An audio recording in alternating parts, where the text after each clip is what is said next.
Will the final forbidden door be opened with an AEW WWE crossover?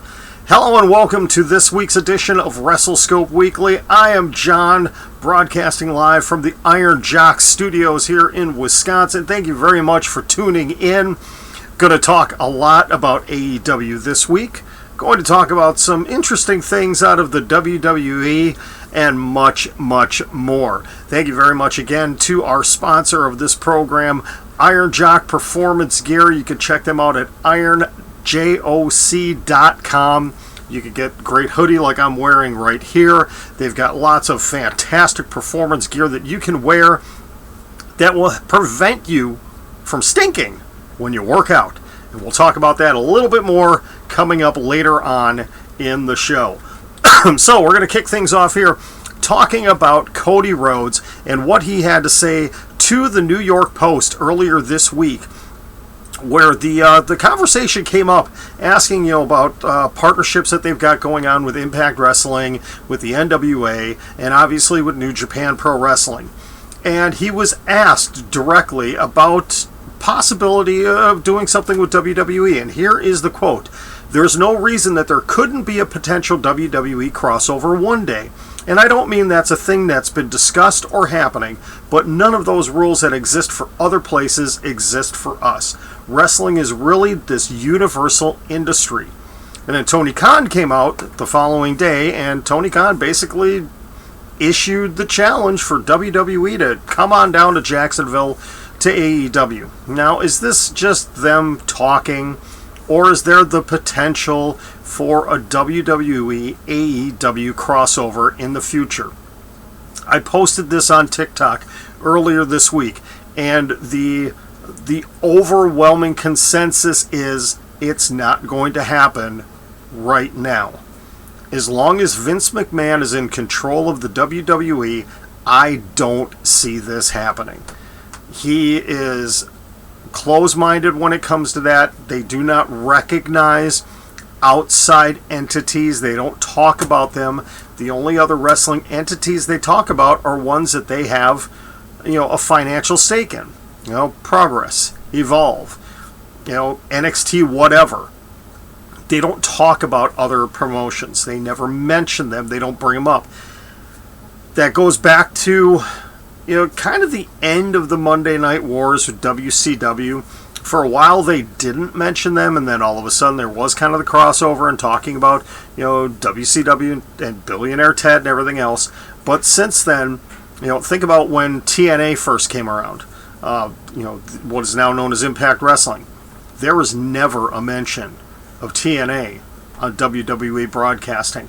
When it comes to other professional wrestling organizations around the world, there is never a mention on WWE programming about those other things. It's WWE or nothing. Now, Cody Rhodes, I could see him eventually pushing to make something like this happen. And I think a few years down the road, if Vince McMahon steps away, if he's no longer involved, and conversations open up with Triple H, I could see Cody Rhodes and Triple H having a very private, quiet, nobody knows about it, sit down, talking about maybe doing something, crossovers, talent trades, whatever it may be. That is a few years down the road, quite honestly. I would love to see it happen. What AEW is doing right now with Impact and New Japan and NWA, I will openly admit, about 6 weeks ago, when this whole thing with Impact first started, I was very negative on it. I will admit that. I came on this channel, on my TikTok, on Instagram, and on here, and was very negative about it. I didn't think it was the right thing. But as things are growing, and now that forbidden door with New Japan Pro Wrestling has been opened, my opinion is changing. Now, we'll see if AEW can continue this, if they can continue to put good content out and product out with this and not make mistakes with it. I see this being huge and maybe forcing WWE's hand in being able to do something else. Obviously, the women's eliminator tournament is a big part of this, which I'll talk about in a little while. And actually, I have something kind of a gripe towards AEW concerning that, and I will bring that up a little bit later on. I do want to continue on with talking about AEW, and we'll do that in just a moment, but I do want to talk about our sponsor, Iron Jock Performance Gear.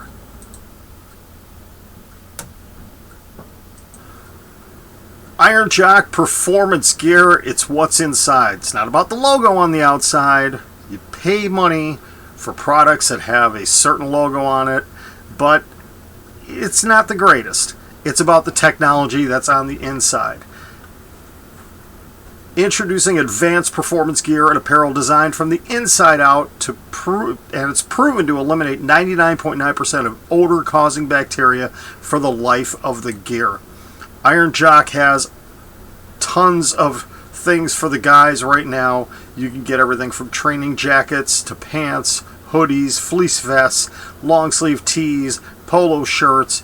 They've even got the training shorts, underwear, socks, and so much more. And the great thing is there is a lifetime guarantee, the proprietary silver ion technology guaranteed to provide odor fighting protection for as long as you own it, love it, or send it back. No questions asked. That's right. Iron Jock, absolutely fantastic products. You can't go wrong with what you get with Iron Jock. You could visit them at ironjoc.com. You guys know I've been wearing this proudly, the Iron Jock hoodie. I absolutely love it. Guarantee you will absolutely love the products. Go to ironjoc.com. Excited to have them on board as a sponsor and as a partner of WrestleScope TV. All right, let's continue to talk about AEW. This is going to be kind of an AEW-centric kind of a show today, and I'm perfectly fine with that. Coming up in just a couple of weeks, we have AEW Revolution that is going to be headlined. And if you didn't see Dynamite this past week, you missed an absolutely banger of an ending. Actually, both NXT and AEW had amazing closing segments at the end of their show, but I want to talk about AEW. Now, before I get into this, some of you are going to be asking, well, wait a second, why aren't you talking about Elimination Chamber? Well, you got to go check out my Elimination Chamber predictions show that I did. I did a broadcast on that earlier today. It's on my channel here on YouTube. If you're listening to this on the podcast, wherever you may be listening to, please go over to my YouTube channel, the WrestleScope TV YouTube channel, and you can find the WWE Elimination Chamber predictions. But let's talk about AEW Revolution. We already know that we're going to have the match. It's going to be Young Bucks defending the AEW Tag Team titles against MJF and Chris Jericho. Young Bucks successfully defending their titles against Proud and Powerful of Santana and Ortiz this past Wednesday night. Also going to get the street fight match with Darby Allin, the TNT champion, and Sting taking on Team Taz members Ricky Starks and Brian Cage. And let me tell you, I still think AEW made a huge mistake.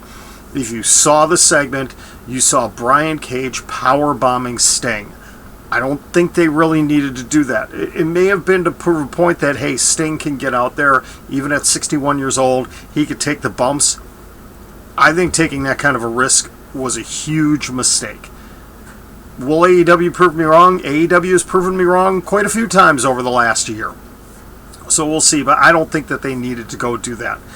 But the big thing coming out of Dynamite and looking at Revolution in just a couple of weeks was the announcement of what is going to be the main event, and the entire world has been talking about this. Kenny Omega and the Good Brothers coming out and attacking Jon Moxley at the end of that incredible six-man tag team match. And Moxley has been saying, hey, you know what? I want a shot. I want a shot at getting my title back. I'm going to start taking anybody and everybody out. And this is just a few days ahead of Moxley defending his IWGP United States Championship against Kenta on February 26th. That one is coming up very quickly here. Kenny Omega attacking Jon Moxley and basically saying, fine, you want a match? but we're doing the match that I want. It is an exploding barbed wire death match for the AEW World Championship. And let me tell you, I was sitting in the same exact chair I'm sitting in right now. I was dual screening NXT and AEW Dynamite. Both of them having fantastic six-man tag team matches at the end. And AEW, just because of how I watched the shows, AEW was just a tick ahead of NXT time-wise. And when this was announced, I almost fell out of my chair. I immediately tweeted to Stephanie Chase, at Stephanie Chase, who is the queen of all things AEW. I immediately tweeted her reaction on it to find out what she thought of it. I couldn't believe it. Like, you've got to be kidding me. Everything else that's on this show, and you're going to have an exploding barbed wire death match. Now, I know there's some of you that may not have ever seen one of those. They have not been prevalent in the United States, unless you go to some independent shows that they really don't, they'll have barbed wire this or, maybe other things, but they're not going to do the exploding kind of things that have been done. One of the most famous ones was back in the 90s of Terry Funk and Cactus Jack, Mick Foley. There have been many of them in Japanese wrestling. This is going to be absolutely crazy what they're going to end up doing with this. And obviously this is going to be the main event. It's going to end the show. I will be very curious to see how all of this transpires. Early prediction, Jon Moxley is not going to win. Kenny Omega is going to retain. There will be outside interference somehow from Good Brothers or Kenta or somebody else. I honestly believe this is a way to write Jon Moxley off of TV for a couple of months because it's very well known that his wife, Renee Paquette, the former Renee Young of WWE, is pregnant. Not exactly sure when she's due. I'm assuming it's sometime this spring, but maybe Jon is wanting to take a little bit of extra time off since it is their first child. And this coming off of the match with Kenta, which I'm going to predict early that he's going to drop that belt to Kenta. Would not be surprised if Kenny Omega gets involved in that somehow, or the Good Brothers, or some involvement of that group gets involved in that match, and Kenta wins the IWGP United States Heavyweight Championship. But this is a perfect way to write Moxley off for a couple of months and bring him back at a pay-per-view in May or June, depending on when the next big show for AEW is going to be. That would be the perfect way to do it. Let him have some time at home, kind of like Seth Rollins did.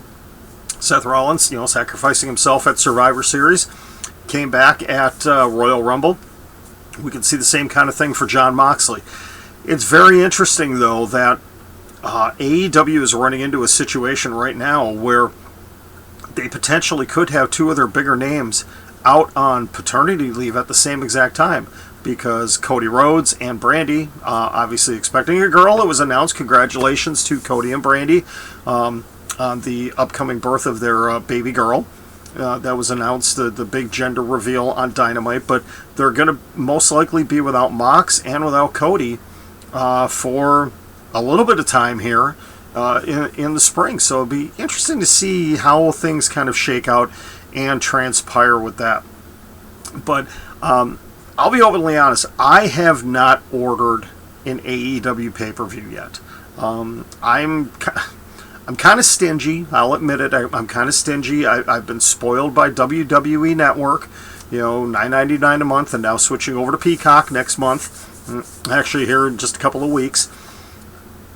I have not paid for a pay-per-view per se in I don't know how long.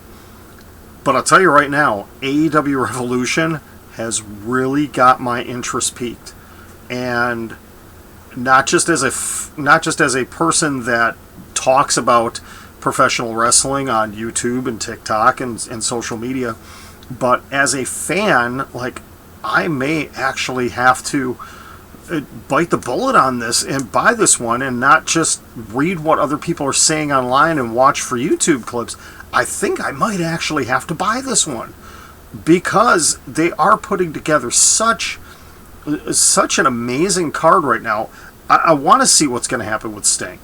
Okay, maybe him taking that powerbomb bump, maybe it did its job and it's piqued my interest. I obviously want to see what's going to happen with Jericho and MJF. Are they going to be able to beat the Young Bucks? And what is that going to mean for the Inner Circle?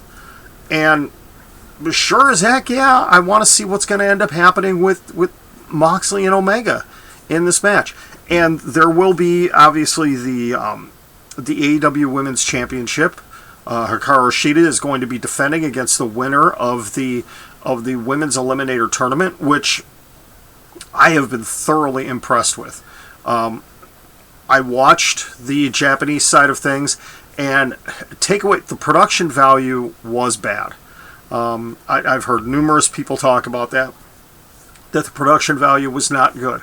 But take that away, the in-ring wrestling, the Japanese women that were involved, the 8 women that were involved in the 4 matches I saw, they put American women in wrestling to shame by what they were doing. Just fantastic storytelling, the athleticism, but Japanese wrestling is completely different.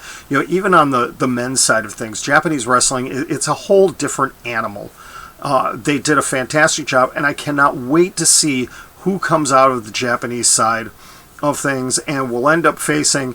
I am speculating it is either going to be Dr. Britt Baker or ThunderRosa coming out of the American side of things. And I want to actually talk about that real quick, and I don't know if I have the graphic here.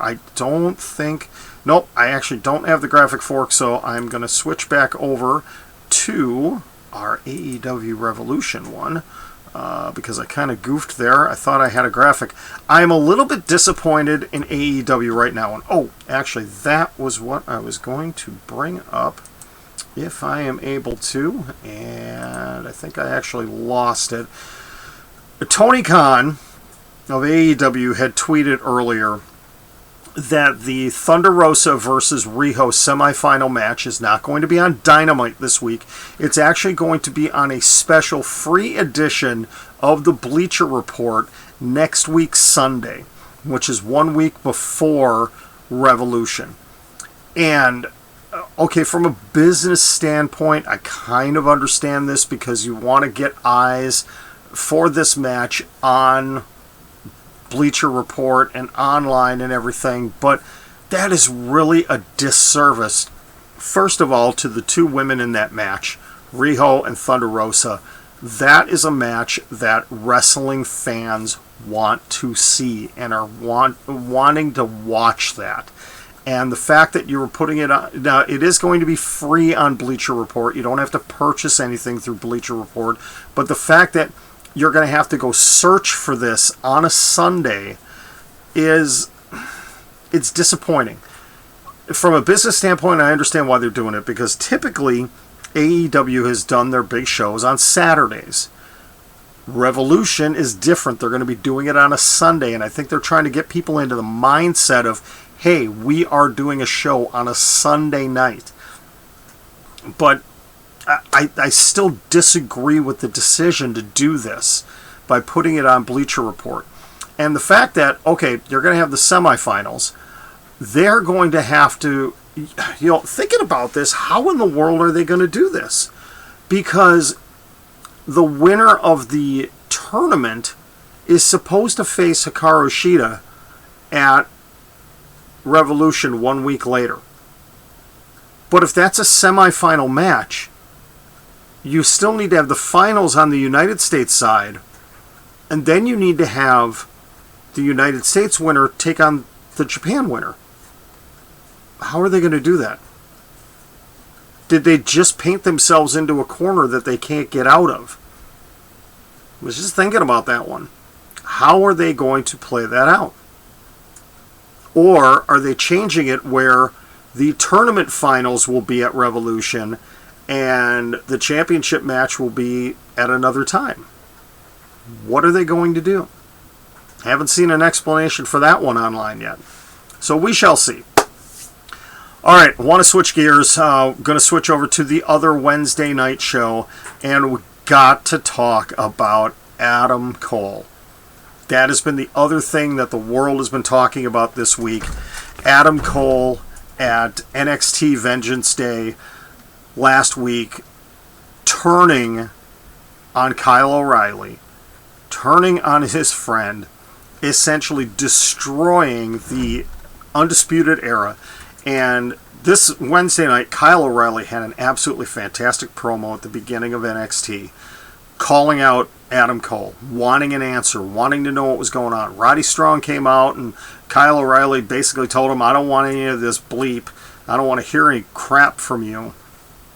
And, it set up the six-man tag team match for the end of the show with NXT champion Finn Balor, Roddy Strong, and Kyle O'Reilly taking on the NXT tag team champions of Lorcan and Burch and Pete Dunne. And you all knew where this was going to end up going.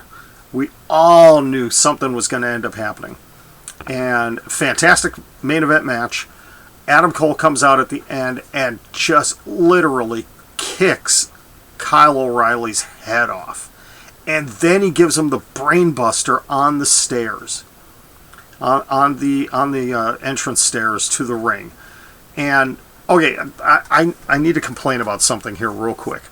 There were reports from fans that went out from the show that Kyle O'Reilly was suffering a seizure and all of these other things, putting people into a panic that something legitimately was seriously wrong with Kyle O'Reilly because he was stretchered out. It's called Kyle O'Reilly playing his part. He played up the angle that was laid out with Adam Cole super kicking him and then doing the brainbuster on the stairs. Yes, Kyle O'Reilly's a diabetic, so there is a potential of something happening there. He did not have a seizure. If you are a fan at his show, and the thing is, there is such a small limited crowd of people at the NXT shows, and same thing with AEW, but it's mostly family and friends, of people within NXT. How on earth could you post things like that? Putting out incorrect information and creating a firestorm on social media. Thankfully, Kyle O'Reilly came out, possibly in character, maybe not, he was fine. Yeah, he was banged up. He was seeking medical attention, everything else, but he was okay. No seizures involved. Everything was good. This, you can see the graphic right here. Adam Cole is great as a heel. I am excited to see Adam Cole at this level, and I am hoping that what this is setting up is for a WrestleMania match, because NXT is going to be involved in WrestleMania. It's already been leaked out there that it's going to happen, that we will see a fatal four-way, maybe even a four-way ladder match for the NXT Championship. Finn Balor, Pete Dunne, Kyle O'Reilly, Adam Cole. I can tell you right now, if that happens, that will be your match of the weekend. I don't care what else they book on the show. That will be the match of the weekend. And if they don't book that match at WrestleMania, Triple H, Shawn Michaels, everybody else involved in NXT is failing the fans. Because that is a money maker right there. To be able to put Pete Dunne and Adam Cole and Kyle O'Reilly on that stage that Finn Balor's already been at, but to put those three and let them do, can you imagine the magic that those four men could put together in any sort of match? But if you put the NXT title in the mix and put a ladder in there, imagine the spots that these guys could pull off. Dave Meltzer's head would explode, I think, if that ended up happening. So, I'm excited to see what they're going to do. Adam Cole has tweeted that he will be on NXT this week to explain why he did what he did. And I won't be surprised if it has something to do with, Kyle, you took your focus off. You focused on helping a guy that you should be focusing on breaking him. He broke your jaw. You've been to a war with him, and now you're helping him. What is wrong with you? And I think that's what it's going to be. And will we see a division, an even split with the Undisputed Era? Roddy Strong's got to make a decision on what he wants to do. Bobby Fish, not sure when he's going to be cleared to come back. We've seen him on TV a couple of times in backstage things. But will we see Adam Cole and Roderick Strong and Red Dragon, Bobby Fish and Kyle O'Reilly together and two separate factions? Or is it just going to be Adam Cole and Kyle O'Reilly? We shall see. One thing I want to talk about real quickly here, we're actually going to go into the Wayback Machine here. And this is one, I was excited when I saw this come across Twitter, because I still remember where I was when I watched this match and when I saw what happened. And I can still, just thinking about it again, the emotions that ran through me. Now, I'm going to give up my age here a little bit, but this was back 32 years ago today. 32 years ago, it was Ricky the Dragon Steamboat taking on Ric Flair at Chi-Town Rumble for the NWA World Championship. I've been a huge Ricky Steamboat fan since 1986. Going way back, I was a kid. He was claimed to be from Hawaii, my home state. And just, I was a huge Bruce Lee fan, and it all made sense. I was thrilled to death when he beat Randy Savage for the Intercontinental Championship at the greatest match out of WrestleMania 3. I'm sorry, Hulk Hogan and Andre the Giant, but it will forever be Steamboat versus Savage. Though, I will say this real quickly. I hated the involvement of George the Animal Steele. I hated the involvement of George the Animal Steele in the finish to that match. It should have happened. It tarnished what was basically a perfect match. But I digress. 1989, Ricky Steamboat is in NWA. He makes a surprise return the fall before as the tag team partner of I believe it was Hot Stuff Eddie Gilbert on World Championship Wrestling on Saturday night on TBS Superstation. And I popped big time for that. I was excited to see him come back. Now, Flair and Steamboat had some great battles in the late 70s, early 80s, as they were both coming up through the ranks. Just fantastic battles over, I believe it was the United States Championship. Ricky Steamboat, I don't think ever got an opportunity to face Ric Flair when Rick was the world champion up to this point. And this was match one of 3 unbelievable matches that these two had during that spring. And Ricky Steamboat, it was, if you haven't watched this match, you need to go. It's on the WWE Network. You need to go find Chi-Town Rumble 1989 and watch this match. But Ricky Steamboat was able to overcome everything and was able to roll up and pin Ric Flair for the NWA World Championship, his one and only World Championship win. And what's funny, watch the match, the referee who came into the ring wasn't Tommy Young, it was now former SmackDown General Manager Theodore Long. That's right. But I remember watching that match. I was at home, I was watching the match with my mother, and I literally cried. I cried when Ricky Steamboat won that title because I knew how important it was to him, and I knew how great of a champion Ric Flair was at that time. I mean, he was the best wrestler in the world at that time.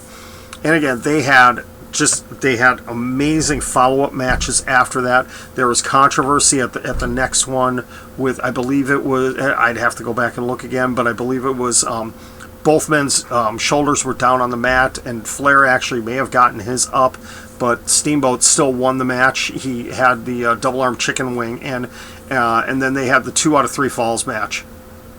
Or actually, it was 2 out of 3 falls, and then following that, Ric Flair ended up winning the title back from Steamboat, and that began the whole feud with Ric Flair and Terry Funk going into that summer. But this will forever be etched in my mind. I absolutely loved it. It was great to see Ricky Steamboat holding that big gold belt, guys dumping champagne on him in the locker room afterwards, and he was teared up, he was excited and everything.